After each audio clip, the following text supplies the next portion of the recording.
Good evening and welcome to Give Me a Moment. I'm Barbara Mallory Caraway and I'm so pleased to have you joining us tonight. We actually have a different format for you tonight. I am going to actually take some questions from voters. We have made up a makeshift studio right here where we broadcast our Facebook Live, and you'll have an opportunity to hear those questions. None of them, not one of them, were I have no idea what they're going to ask me because it's a elected official and asking for your vote. It's important for me to hear from the voters and allow you an opportunity to hear from the voters too. So it's a different format, and we're going to be very, very anxious. I'm anxious to hear the questions that they're going to ask me. So we're going to get started with that in just a moment. But before we do that, I do want to tell you about some very important dates that are coming up regarding voting. The election is March the 1st. Tomorrow, can you believe that exactly 1 week from tomorrow, early voting begins? Early voting is February the 14th, Valentine's Day, as well as it goes through February the 25th. You'll have 2 weeks to vote. On our website at barbaramallorycarawayforcongress.org, we'll be placing the important dates that's important for you to know, not only the dates, but the early voting polling locations. The important thing about early voting is it doesn't matter where that early voting polling location is, you can vote. Just go in, present your official ID. It must be a photo ID. So you can vote anywhere. If it's convenient for you to vote near your home, fine. If it's convenient to vote where you work and there is a polling place near where you work, you can vote anywhere in early voting. If you are voting by mail, you must request an application from Dallas County. They will send you an application, and then you will fill out the application and send that in to get a mail-in ballot. Now, I know there's been a lot of talk and conversation, but I do not want you to be deterred from voting. We have enough voter suppression laws out there. So I know it's a little bit more time consuming, it's a little bit more cumbersome, but please, if you vote by mail, you must request that voter application. In order for you to get the application, fill it out and send it in. Now, the controversial thing about the application itself, it does ask you for some identifiable information, whether it's your driver's license or the last 4 digits of your social security number. But unknown to many, when you register to vote, your voter application, your voter's registration application actually asks you for that information too. So we cannot allow these deterrents to suppress our vote, not only by laws, but scaring and intimidation by saying, oh, well, I don't want to vote because I don't want to send my social security number. You don't, the last 4, or your driver's license. So you must request that ballot. I'm looking at this date, and let me clear it to make sure. But to receive your ballot by mail, you must, the February the 18th is the last day that they will accept an application because it's so close to election day, which is March the 1st. Please do not allow deterrence, scare tactics, and voter suppression to stop you from voting. Please don't do that. As we move forward to 2022, and of course we'll be looking at the general election in November of 2022. The primary is important because we just had the decisive between the AFC and the NFC who's going to the Super Bowl. Well, the March 1st is the playoffs. It's the playoffs because who's ever winning in the Democratic primary and the Republican primary, whoever wins that primary advances to the Super Bowl, which is the general election in November. So we're going to talk a little bit about that, but I just wanted to give you those housekeeping notes before we move to this election. Many people are concerned about where our country is heading. Many people are concerned about their families and how they're going to survive. And yes, the national economy has improved, but for many in America, just making it from day to day is still a challenge. Whether you're trying to put food on the table, which we're seeing escalating cost of food, in which the economists are talking about inflation, because what is happening is you're paying more for the basic like food and shelter and even gas, the escalation of gas. There's really no reason for it because it's all about this is me, greed, taking advantage of the consumer. I know they're saying, well, everything is stuck at the dock and the supply is slowing down. Well, these people made so much money during the pandemic till it is just asinine, the tactics that they're using to move us and to get our money while we are still working at minimum wage, underwage, and lower wages. So we have to look at that. The other thing that I want to talk to you a little bit about that I've talked about during this campaign, and other candidates are now jumping on the bandwagon in this race, is that the escalating gun violence and the escalating violence overall in our communities, in our neighborhoods, that's not only affecting our families, but also our ability to stay in our homes and feel safe. Safe in our neighborhoods, safe just even driving to work, where there's gun violence, not only for us, but even our young people are wondering whether they'll live to even be 21 years old. So we have to look at how we're going to have some gun laws that will affect our ability to live safely. Now in Texas, our governor, now you don't even have to have a permit to get a gun. Anybody can just get a gun. So you don't even know who has a gun. It was that you would have to have, a license to carry, you have to show proof. Now it's a wild, wild west all over again. Mm-hmm. So people say, well, states should have rights. Yes, states should have rights, but this is not CRT, critical race theory. It has nothing to do with that. A matter of fact, if it were not for the federal intervention against slavery, which precipitated the Civil War, states did not want, some, particularly southern states, wanted to maintain slavery. So at some point, there has to be federal legislation. I was a city council member. I adhered to the city laws, and I introduced ordinances that would affect the city. When I was a state legislator, I introduced legislation and voted on laws that affected the state. I am not going to Washington to defer to state and local government. That is not the reason that the voters would send a legislator to Congress to represent them. You must be the voice, not just a seat at the table. People used to say, I just want a seat at the table. I don't want a seat at the table. I want to be a voice, and I want to be able to act on your behalf. So as we move forward, again, I am anxious to hear what people say, but I want to send my condolences out to Marlock's family in Minneapolis, Minnesota, where again, we're seeing police that are killing innocent black men. And the sad thing about Mr. Locke, who was 22 years old, he was lying on his couch asleep in his home. No knock warrants. That's what happened to him.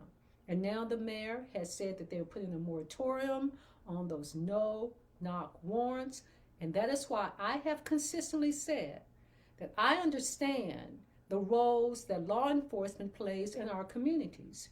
There has to be a relationship of trust and belief that they are there to do what is in the best interest of the community.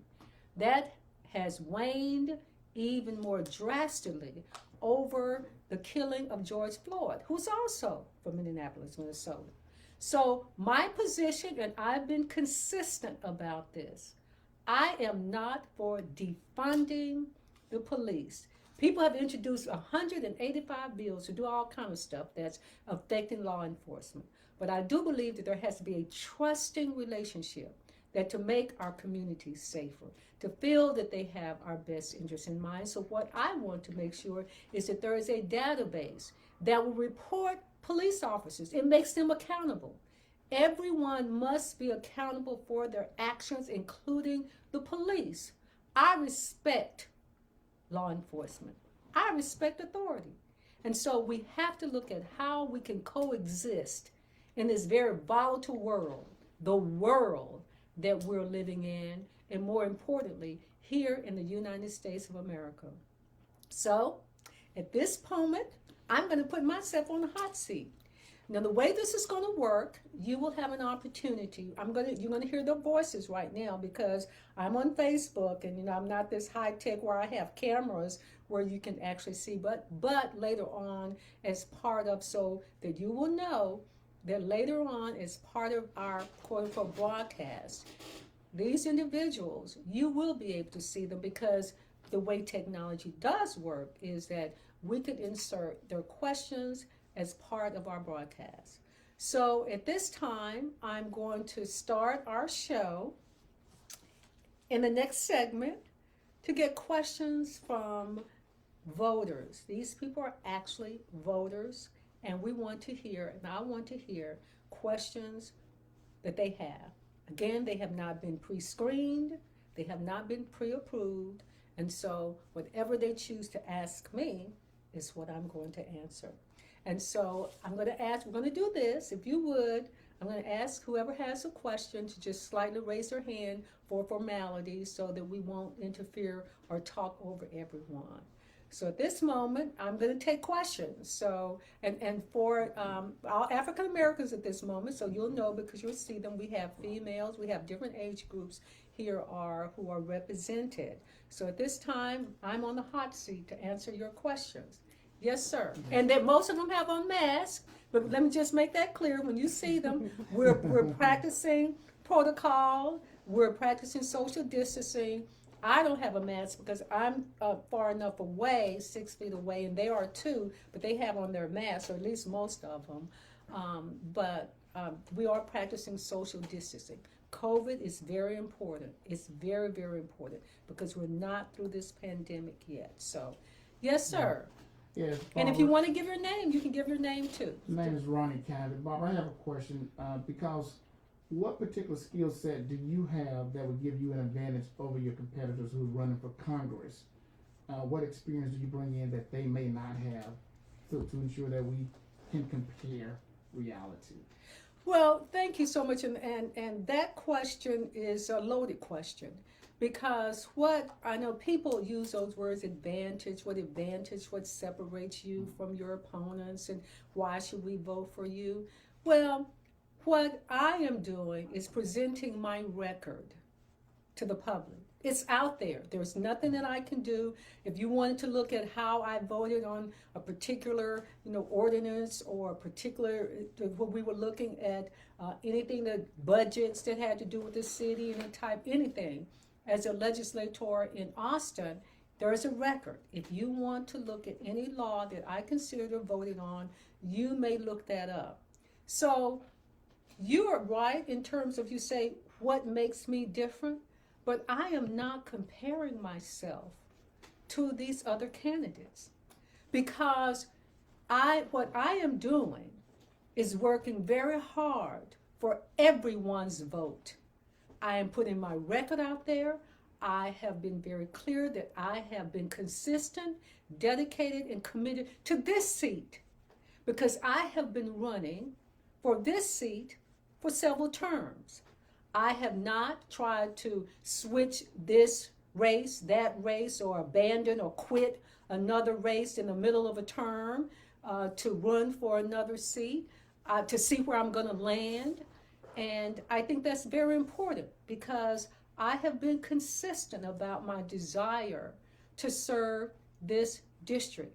I have made those sacrifices, personal and financial sacrifices. So I can say that if you want to make a comparison, and I think that's the better word, is to compare the records, to compare the tenacity, to compare the commitment, to compare the willingness to take on the establishment, an incumbent that had been there for 30 years, that I have consistently run against this person because I knew that our district needed more that was being offered. And so if you want to compare that, the record, the commitment, the tenacity, then I like that word. I'm not looking for an advantage, because if you looked at that, there is no comparison. Thank you. Next question. Yes, ma'am. Okay, so we recently just got out of a really big winter storm. Oh, I'm sorry. No, I just got my glasses. Yes, we've gotten out a really big winter storm for the second year in a row. And it feels like Texas has been severely unprepared. So what are some of your thoughts on moving forward? What are some ways Texas and Dallas can do better to ensure that we have the proper setup for these winter storms that seem to be coming every year now? Well, one thing that we have to look at is what's causing all of these unusual weather patterns. And some people want to deny the fact that climate change exists. So we have to look at that. The second thing is that the state of Texas is actually on its own grid. It is a separate grid. Most states share a grid. So when we look at that, we must look and bring in our grid, ERCOT, which regulates and looks at, even though the Railroad Commission falls on the Railroad Commission, that we must look on ways on how we can make our grid more sustainable and reliable. This has been an issue. In fact, Governor Abbott, even before the storm, assured the residents of Texas that everything was going to be all right. But even after the storm happened this time again, you had hundreds of thousands of people who were still without electricity. So we've got to look at our grid on how we are prepared and ready. And that is regulated by the state of Texas. So you have to look at who's responsible, who's accountable. The other thing is we must look at, we're talking about climate change, how we heat and cool, and the energy by which we use to be able to provide heating and cooling for our homes, businesses, and other opportunities. So we have to look at more renewable energy type of ways to deal with our system. So that is the issue. And believe it or not, as bad as state of Texas elected officials, mostly Republicans, talk about the federal government, they were actually given money to upgrade the system. So we've got to make sure that they are held accountable for their actions, and the only way to do that is to elect reliable people. So as a congressperson, I'm going to do all that I can to make sure that our residents have the heating and cooling, the energy that we need to be able to sustain ourselves in any situation. Yes, ma'am. Me? Yes, ma'am. Oh. Well, my question, I really didn't have a question. I wanted to do a statement rather. Is that okay? Yes, ma'am. Well, I'm Mary L. Dunn, and I believe in this candidate because she's been consistent when she was our city councilman, I think it was, and she was always diligent to see about, you know, the people, and was concerned about all of us. And then when I say consistent, when she, you know, been running for this Congress, she don't take down, and I like that. I think she'd be a stand-up person for us in Washington, and I just want to see her get there. So we need to just get behind her and do whatever we can to help her do this goal. Because if Barbara make it, we will make it also. So I just wanted to say that because I believe in her. I believe in Barbara Mallory Caraway. Thank you very much. Yes, sir. I'm Excelsior Colbert, and my question is, when it comes to the communities and just the things that we can do as for our kids and the young adults, because I mean, I can say we can start at from 13 to 22. When it comes to activities around the recreation centers, when I was growing up, we always run to the Boys and Girls Club. We can go to any recreation center around Dallas to just spend our time after school, do homework. But when it comes to, I guess, some type of funding, where we had the Boys and Girls Club took away from us, there's only a few of them left, but you can't have the kids up in there due to the capacity. So, when it comes to the violence and things, our kids, we don't have, that's the thing, they don't have enough to do.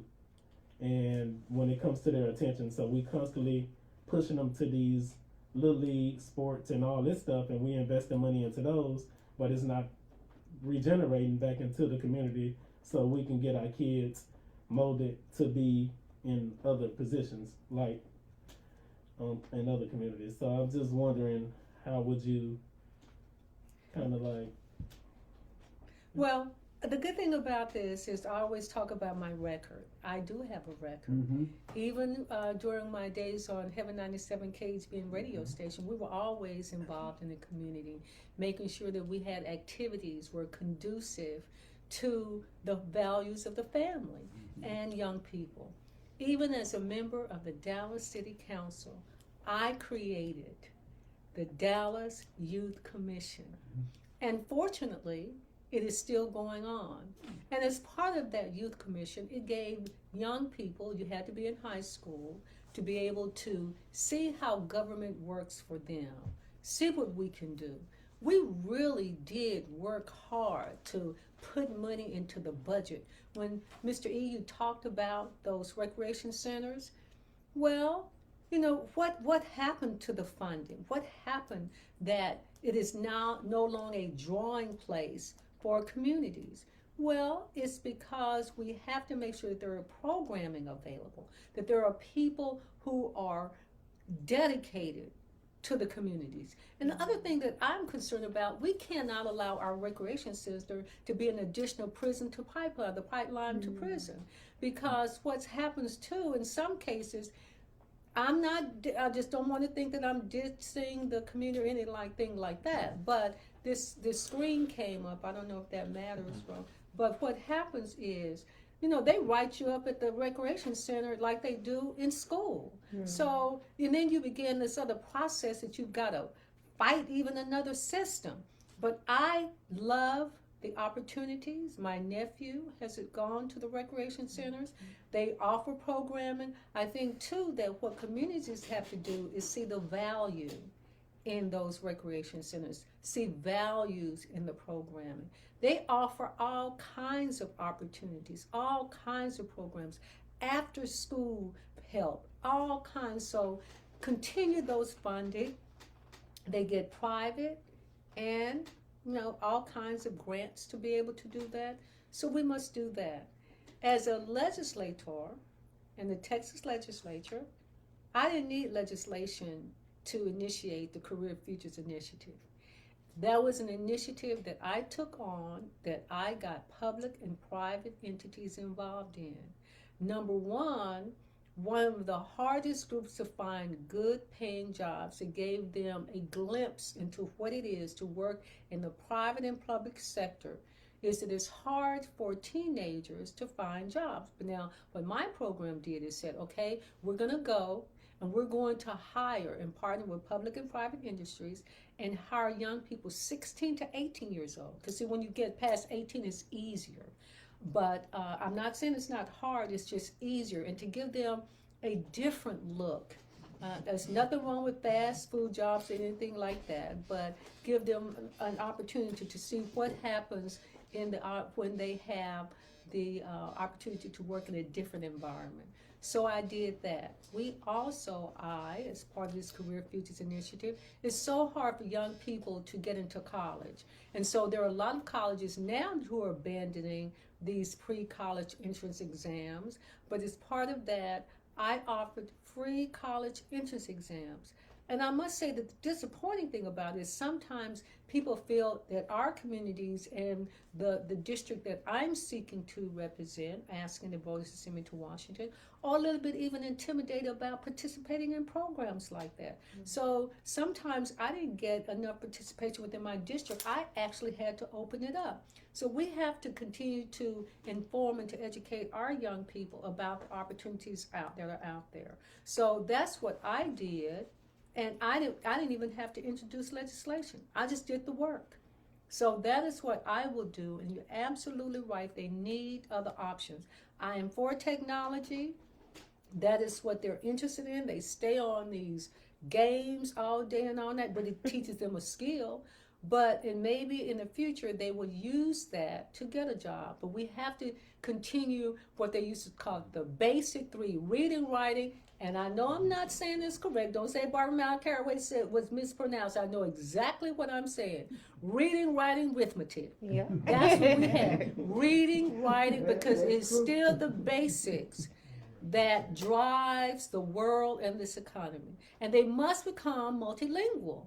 We're no longer living in a society where English is it's the primary language, but you have to be multilingual. So that is what I have a record of doing that.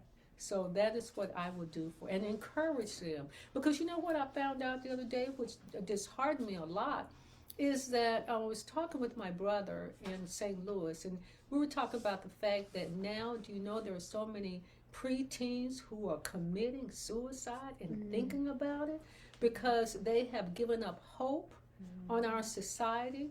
And so I'm very concerned about that. I'm very concerned that as my generation and these other generations, that have we laid the foundation for our young people to believe that they can give back. And education has always been one on the top of my agendas because it truly is. It is the way out.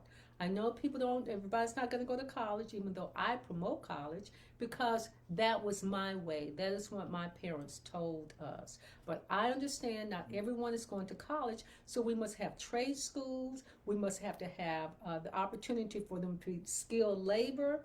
That is what I believe. And we have a challenge now with education.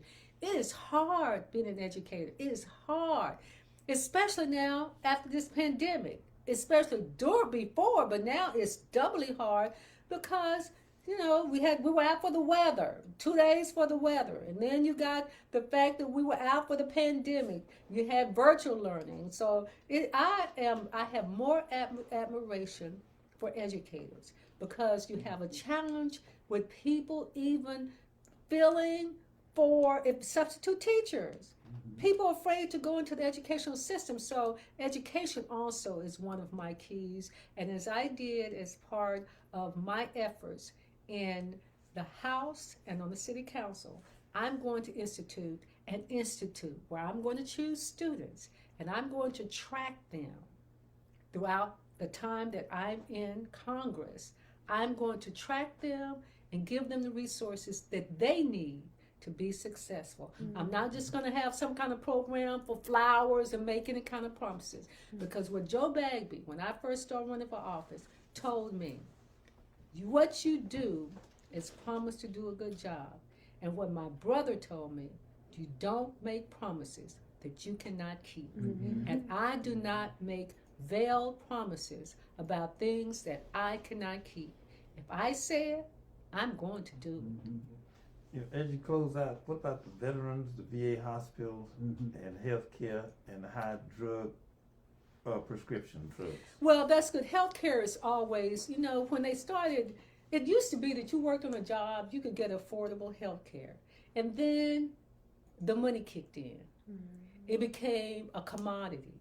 It became where they privatized so many like Medicare and prescription drugs. Well, until it became, widely known that Medicare can't even negotiate its own prescription drugs. So we have to look at that.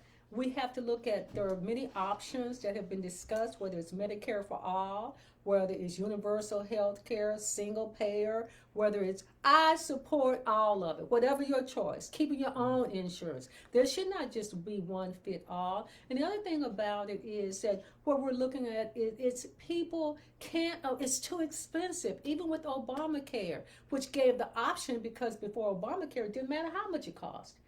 You couldn't get it if you had a pre-existing condition. So that opened it up. And the other sad thing about Texas is that when it was allowed or given the chance to open up Medicaid, our governor chose not to do that. So, and the veterans, they deserve everything because they have kept our country safe and continue. Even in Afghanistan, what's going on over there, even what's going on in Ukraine with Russia, we have all of these issues that we have to deal with, and you need someone who is aware, committed, as well as can deal with the issues at hand. And I believe that person is me.